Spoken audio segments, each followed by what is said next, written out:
How to add an entire row or column in MS Excel. So hey guys, in this tutorial I'm going to show you how you can add an additional row or column in your dataset. So as here you can see in this particular Excel sheet, we have these two columns right here. The first column depicts the month and the second column depicts the monthly profit. So let's assume we want to add another column between these two entries. Then let me show you how you can do this. Since we want an additional column between these two entries, you need to click onto the rightmost column and then right click onto that column, and from here you will have this option of insert. So simply click onto this insert button and a dialog box will appear like this, and from this dialog box you need to choose the last option that says entire column.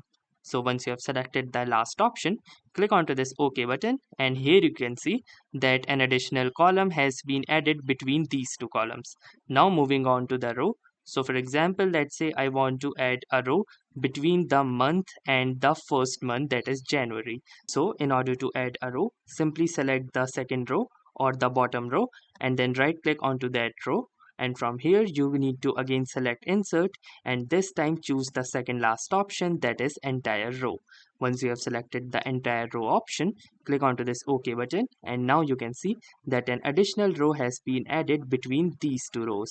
So that's how easily you can add multiple new rows and columns in your MS Excel workbook. So that was all for this tutorial. I hope this tutorial was helpful to you. If it was helpful to you, consider giving this video a like. Do tell us in the comments how it went for you, or if you have any suggestions or questions to ask, then ask them in the comments. Thanks for watching and have a nice day.